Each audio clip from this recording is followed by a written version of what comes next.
জয় গুরু। পরম দয়াল শিশি ঠাকুরের শ্রীচরণে জানাই ভূমিষ্ঠ প্রণাম। আপনাদের প্রতি প্রত্যেককে জানাই রানন্দিত জয় গুরু। আজ আলোচনাটা একটু অন্যরকমের, চলুন আলোচনাটা একটু শুনে নেওয়া যাক।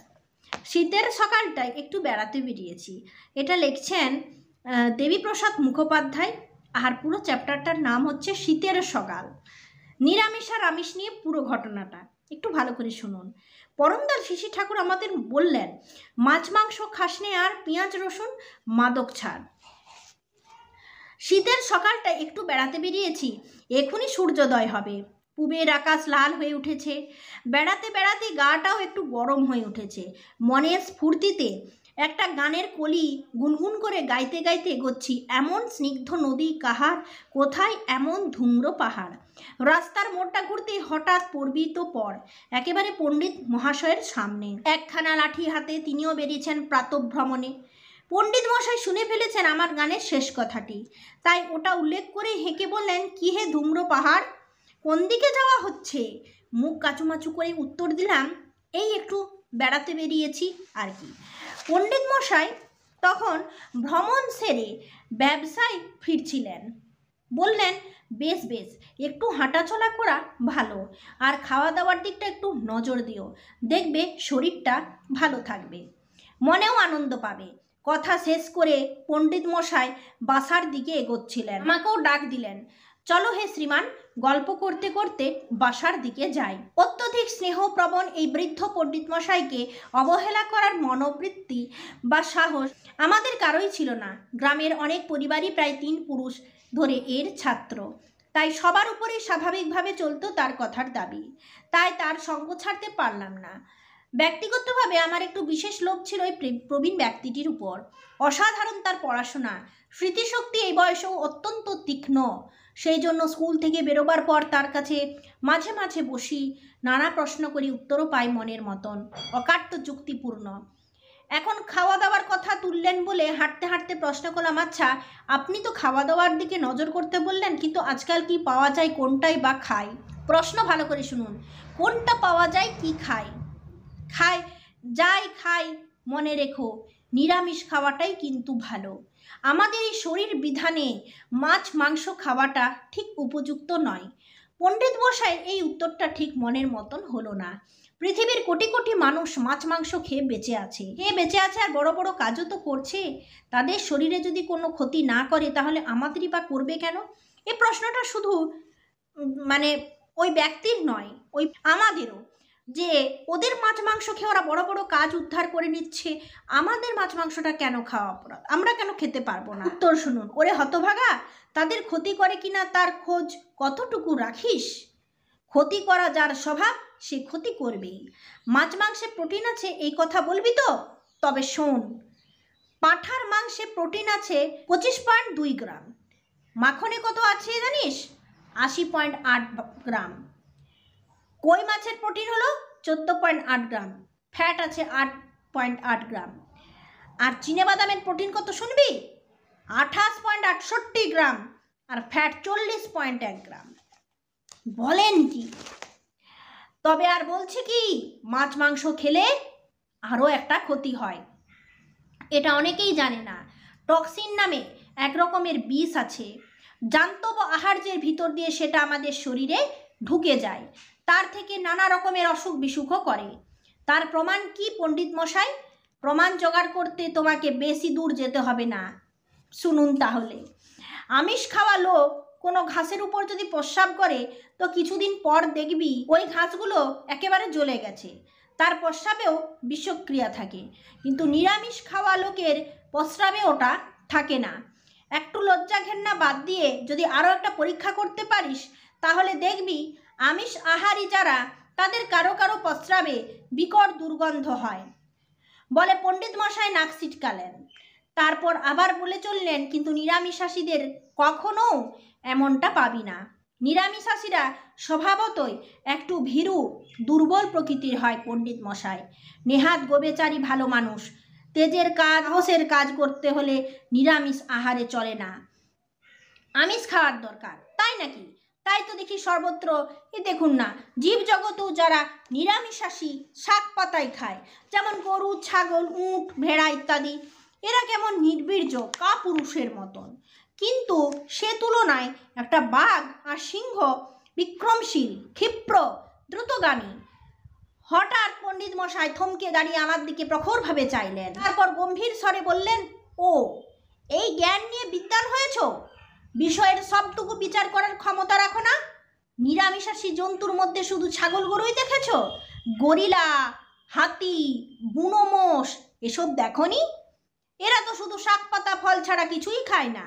কিন্তু তোদের কটা বাঘ সিংহ একটা গরিলাকে কবে হারাতে পেরেছে শুনি? তারপর হাতিকে কায়দা মতো ধরতে না পারলে হাতি বাঘকে মেরে ফেলেছে সুঁড়ে পেঁচিয়ে, এ ঘটনাও তো জানিস। কতগুলো বুনো মোষ যদি একসাথে খেপে যায়, তবে তাদের সিংয়ের গুঁতোয় কত রয়্যাল বেঙ্গলকে ভবলীলা সাঙ্গ করতে হয় তার ঠিক নেই। সবটা না দেখে যদি এক পেশে বিচার করে চলো, তবে কিন্তু জ্ঞানও কানা হয়ে থাকবে।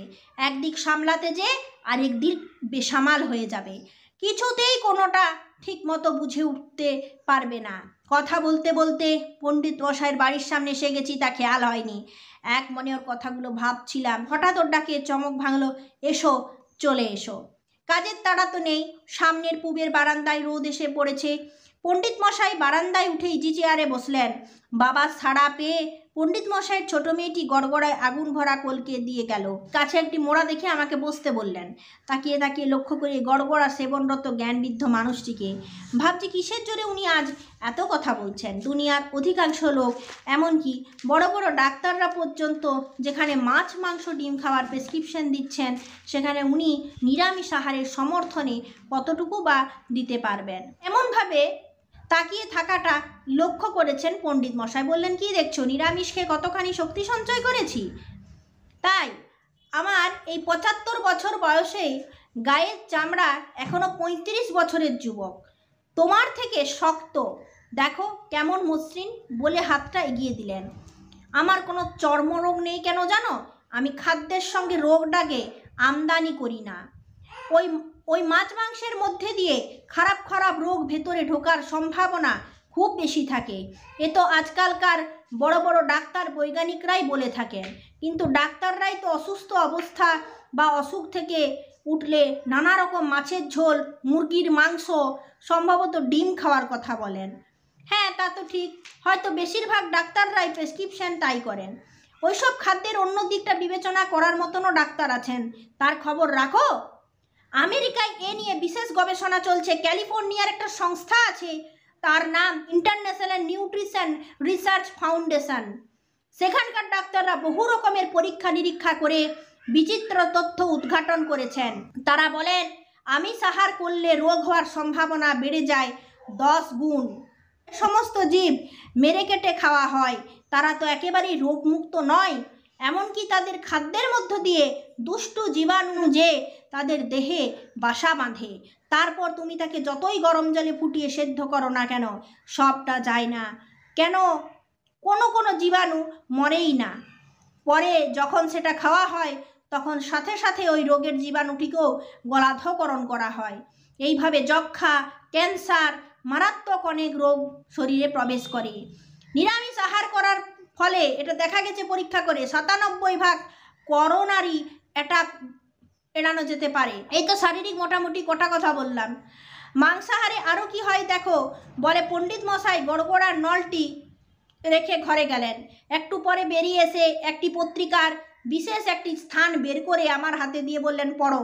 দেখলাম পত্রিকাটি লেখা আছে প্রতিনিয়ত মাংসভক্ষণ অভ্যাসের ফলে বুদ্ধিগত, নৈতিক, শারীরিক শক্তি হ্রাস পায়। মাংসাহার শরীর বিধানকে বিশৃঙ্খল করে তোলে, বোধবৃত্তিকে নিষ্প্রভ করে এবং নৈতিক চেতনাকে ভোঁতা করে দেয়। তাহলে এর পণ্ডিত মশাইয়ের সঙ্গে কথা বলতে বলতে অনেকটাই এখনও আছে। তাহলে দেখুন, আমরা এই পণ্ডিত মশাইয়ের কাছ থেকেও বেশ কিছু বুঝতে পারি, জানতে পারি। ইনি একদম সুন্দরভাবে প্রমাণসহ আমাদের দেখিয়ে দিচ্ছেন মাছ মাংস ভক্ষণের ফলে আমাদের শরীরে কি হয়। আমরা এই বিষটা দীর্ঘদিন ধরে বইতে থাকি, আর এই দীর্ঘদিন ধরে বওয়ার কারণে কি হয়, আমাদের শরীরে বিভিন্ন রকমের রোগ জ্বালার সৃষ্টি হয়, যেটা আমাদের মানে শরীরের জন্য মোটেই ভালো নয়। রোগমুক্ত দীর্ঘায়ু জীবনের জন্য আমাদেরকে নিরামিষ আহার করতে হবে। নিরামিষ আহার মানে একেবারে তেল মশলা ঝালে নুনে একদম সুন্দর করে তেলের মানে অস্বাস্থ্যকর খাবার নয়। এই খাবার হবে হালকা সুষম সহজপাচ্য, যেটা খেলে সহজেই আমাদের হজম হতে পারে। তো যাই হোক, আমাদের খাদ্যটা সহজপাচ্য হবে। নিরামিষ আমিষ নিয়ে অনেক রকমের কথা আমরা শুনি, আজও উল্টোপাল্টা কথা শুনি। আজও অনেক জায়গায় যাজন করতে গিয়ে আটকে যাচ্ছে, পরমদালকে ধরলে নাকি নিরামিষ খেতে হয়। ঠাকুরকে ধরছিস, ঠাকুরকে ধরলে আর কিন্তু খেতে পাবি না, সারা জীবনের মতো খাওয়া বন্ধ হবে ওই ঠাকুরকে ধরলে। এরকম কত কথা আমাদের শুনতে হয়, কিন্তু ঠাকুরকে ধরলে কি হয়, যে ধরে সেই জানে। এ কথা কাউকে বোঝানো যায় না। আপনিও ধরুন, আপনিও পাবেন। কোনো জিনিসকে শুধু শুধু আগে থেকে দেখেই বলতে নেই, আগে সেই সমস্ত জিনিসকে বুঝতে হয়, জানতে হয়, তার সঙ্গ করতে হয়, তবেই তো ফল লাভ করা যায়। মাছ মাংস নিয়ে দু চারটা কথা আজকে এই জন্য শেয়ার করলাম, যাতে করে যারা নিরামিষ খাচ্ছি তাদের মনেও যেন ভুল ধারণাটা বারবার চাড়া দিয়ে না উঠে যে আমরা ভুল করেছি, নিরামিষ খাদ্যটা গ্রহণ করে আমিষ খাদ্য ছেড়ে আমরা ভুল করেছি। এই কথাটা যেন মনে করবেন না, তাহলে কিন্তু পরমদয়ালের প্রতি ভালোবাসাটা অনেকটাই নষ্ট হয়ে যাবে। এইভাবে আপনারাও চলুন, ভালো থাকুন, যুক্তি তর্ক দিয়ে বোঝার চেষ্টা করুন, বোঝানোর চেষ্টা করুন। এই পর্যন্ত, জয় গুরু।